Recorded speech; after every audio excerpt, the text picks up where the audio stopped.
Tuhan memang tersedia bagi orang yang percaya kepadanya. Tetapi saudara-saudara, berkat itu tidak akan datang begitu saja secara instan jikalau kita tidak merengkuhnya, jikalau kita tidak menggapainya,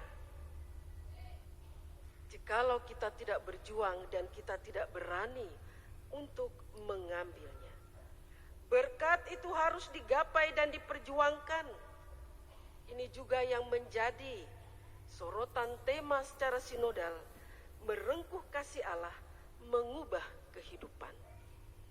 Dari bacaan hari ini saudara dan saya diingatkan, digugah kembali untuk berani merengkuh kasih Allah itu dalam pergumulan panjang yang harus kita hadapi. Dengan cara kita tetap percaya pada Allah.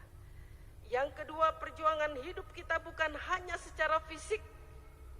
Kita menganggap perjuangan dan pergumulan hidup kita kerja banting tulang, tapi jangan lupa ada waktunya kita juga harus menyendiri.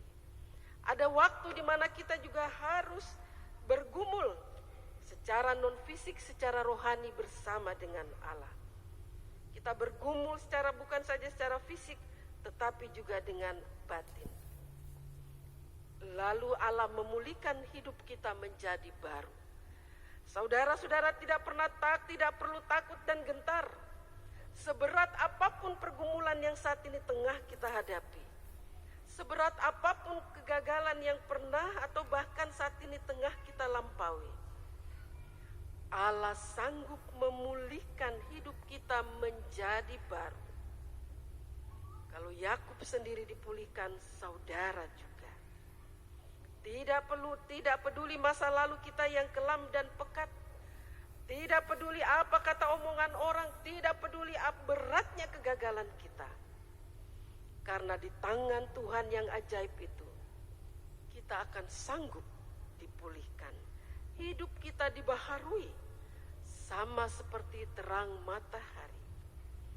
Lalu Bapak Ibu dan saudara-saudara, dalam rangka persiapan sidang sinode ke-10 dan musyawarah pelayanan wadah-wadah kategorial Gereja Protestan Indonesia di Papua, kita akan merayakan bersama pesta demokrasi. Gereja akan bersama-sama mengevaluasi kerja keras selama 5 tahun itu. Pasti juga di tengah-tengah 5 tahun pergumulan gerejanya, kita juga turut merasakan ada pergumulan, ada ancaman, ada hambatan. COVID, 2 tahun kita mengalami COVID, dia cukup meluluh lantakan kehidupan kita, termasuk juga gereja.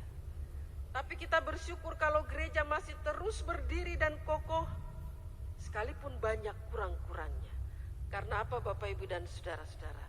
Karena kita berjuang di dalamnya. Oleh karena itu Bapak Ibu dan saudara-saudara, dalam pesta demokrasi tersebut, gereja juga akan berjuang untuk mencari dan mendapatkan pimpinan gereja yang tangguh, pimpinan gereja yang berani sakit, berani berjuang, berani bergumul, sama seperti Yakub, dan tidak pernah menyerah untuk mengatakan bahwa kita gagal. Kita berjuang dan berdoa bersama agar kita mendapatkan pemimpin yang mampu membawa sinar terang bagi hormat dan kemuliaan namanya. Lalu yang terakhir Bapak Ibu dan saudara-saudara,